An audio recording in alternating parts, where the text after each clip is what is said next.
All right, guys, so we got to talk about AOC, Alexandria Ocasio-Cortez, who unfortunately won her midterm election race, and unfortunately, she will be serving in Congress again, which again is very disappointing. But hey, we do have some bright spots to talk about when it comes to the election in New York, as the GOP did score massive victories in that state. There actually was a red wave that occurred in New York, and I'm going to talk about that. But first, I want to talk about some very, very, very silly comments that AOC made during a recent interview with Chris Wallace, in which she, for whatever reason, decides to play the victim card here and to claim that her life is in danger. She feels like her life is in so much danger that she's afraid to walk her dog in crime-ridden New York City. Take a look. Do you feel your life is in danger?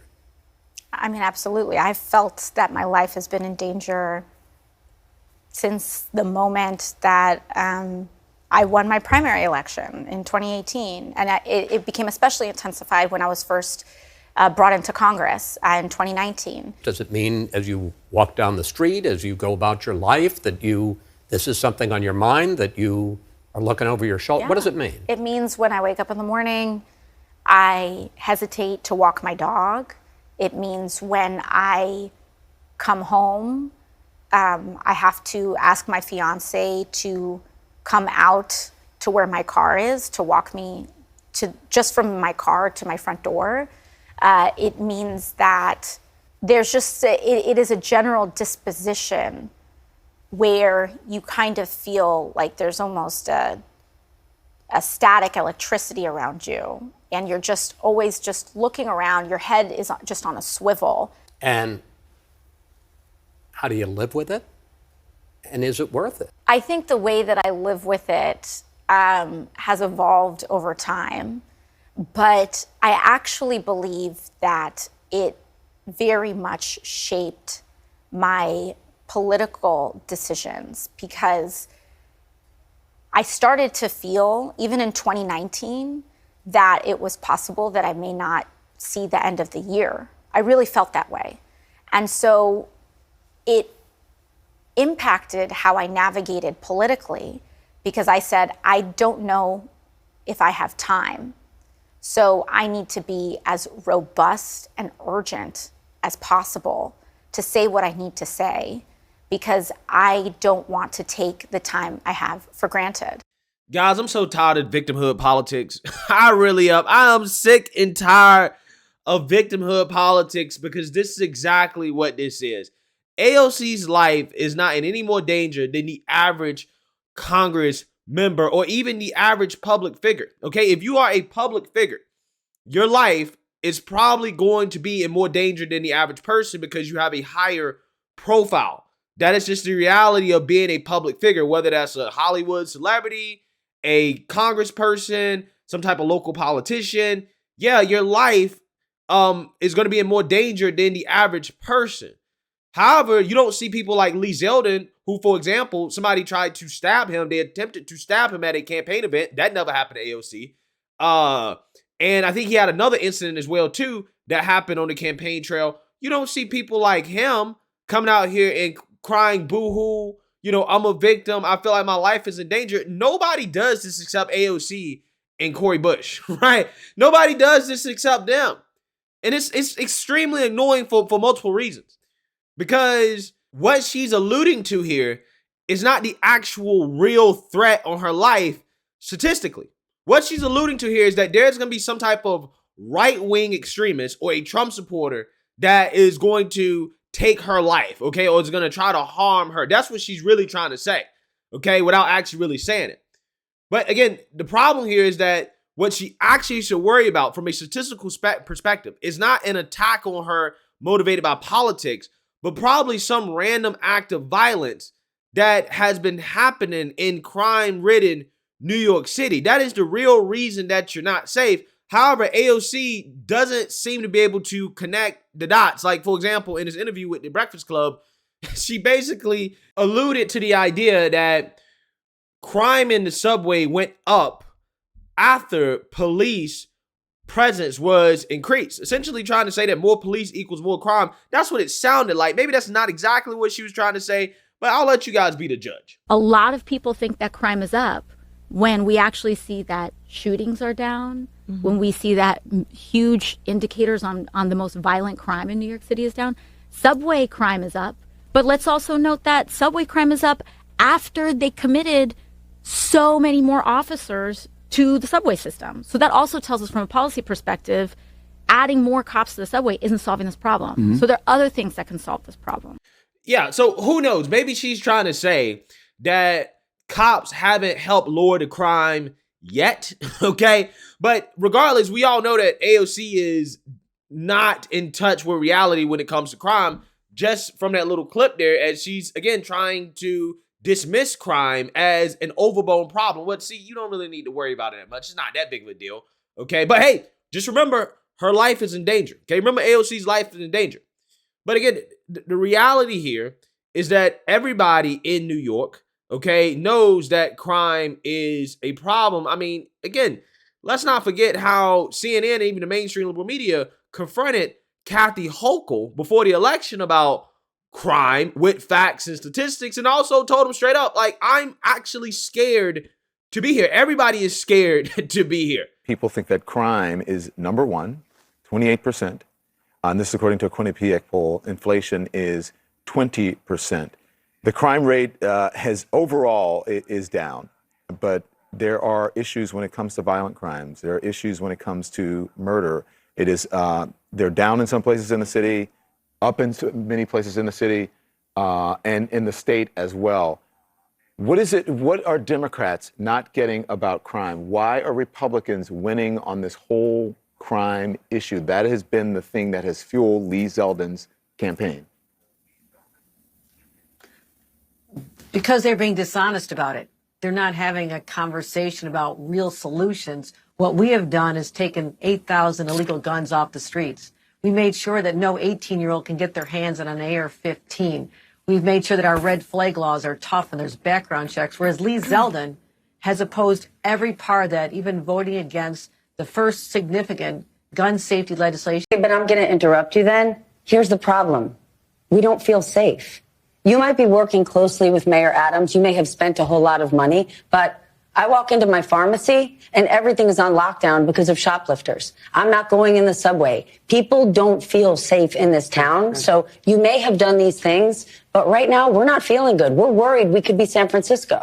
Yeah, so it is clear that AOC is obviously not in touch with everybody else's reality when it comes to the issue of crime, okay, and the fact that people are scared and concerned about their well-being. But, you know, when it comes to her, though, we're supposed to be concerned, right? We're supposed to understand her reality, even though she doesn't understand everybody else's reality. Who is voting for these people? I really don't understand for the life of me. Who goes to the polls and votes for AOC and say, yeah, this is exactly the person that should be running our country, okay? They should be making decisions about our country. Again, I will never, ever, ever understand it. I will never get it. But I will say, the good thing is that there is a red wave in New York. There was a red wave in New York as the GOP flipped 4 seats. They gained 4 seats in this state. And the red wave more specifically happened in places near New York City, like, for example, Long Island. Take a look. It's outside the Board of Elections, which has had a very busy 24 hours. But in the final analysis, what we have seen is a very purple district, redden quite a bit. There was good reason for Republicans to cheer at their watch party in Nassau County on election night. They just turned blue districts red. It was part of an actual red wave across Long Island. The island's 4 congressional districts had been evenly split between Democrats and Republicans. Now, though, no split at all. It's straight red. All 4 members of Congress headed to Washington in January are Republicans. 3 of them are freshmen. 1 of them, Anthony D'Esposito, won by only about 4 points. Yeah, so as you can see there are some people, right, in New York, mainly outside of New York City, that have realized that, hey, you know what? these Democrats, man, they have no idea what the hell is going on. They're not in touch with reality, especially when it comes to crime. And for the first time in a long time, New York has become close to becoming a red state as, again, Lee Zeldin almost flipped this state red, okay, and the governor race, okay? He did an amazing job. And the Democrats also suffered another big loss I want to talk about for their DCC chair, Sean Patrick Maloney, who's now coming out and blaming AOC for his loss because apparently AOC didn't really help out much. So again, this guy right here is basically a leader for the Democrats in the House, and a Republican took his seat, right? He lost his election, which is absolutely hilarious. So let's actually read about this because now him and AOC are fighting about it.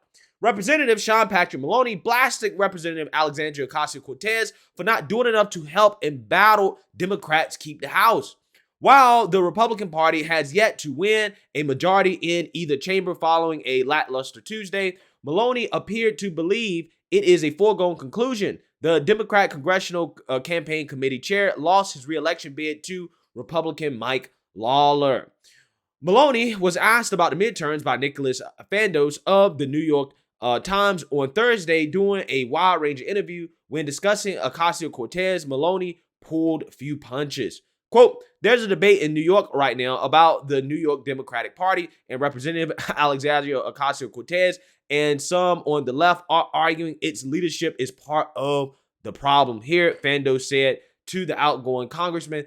Is that a conversation you are a part of? Maloney responded, quote, the last time I ran into AOC, we were beating her endorsed candidate 2-1 in a primary, and I didn't see her 1 minute of these midterms helping our House majority. So I'm not sure what kind of advice she has, but I'm sure she'll be generous with it. But let's be clear, she had almost nothing to do with what turned out to be an historic defense of our majority. Didn't pay $1 of dues, didn't do anything for our frontline candidates except give them money when they didn't want it from her. Wow. So he's going all in on her. The congressman went on to call out Ocasio-Cortez an important voice who was nonetheless absent from the campaign. Quote, there are other voices who should be heard, especially when suburban voters have clearly rejected the ideas that she's most associated with. From defunding the police on down, Maloney concluded, she's an important voice in our politics, but when it comes to passing our agenda through Congress or standing our ground on the political battlefield, she was nowhere to be found. I mean, listen, Maloney, I'm not necessarily sure if AOC would have helped in your race, okay, for the reasons that you stated, that she's an extremist. So maybe it's best for her not to be involved, but at the same time, I kind of understand what he's saying. It is the perception that Democrats have in regards to being soft on crime that does come from the fact that they are actually soft on crime. They are a pro-crime party, but you have extremists like AOC and Cori Bush in the party that want to defund the police. Okay, they want to defund the police. They want to ignore crime. Okay, they want to pretend like it doesn't exist. They want to pretend like it's not a result of progressive criminal justice reform policies. And then they want to boohoo and cry victim because they don't feel safe, right? From the non-existent Trump supporters in New York City and St. Louis, Missouri, and Cori Bush's district. Okay, I'm just saying. The Democrat Party and AOC, they're in an infighting because they lost New York City primarily because of progressive criminal justice reform. And again, you could argue that that probably was a part of the reason why one of their leaders lost their seat in Congress. So let me know what you guys think. Make sure you like, comment, and subscribe. Most importantly, share a Black conservative perspective. Peace.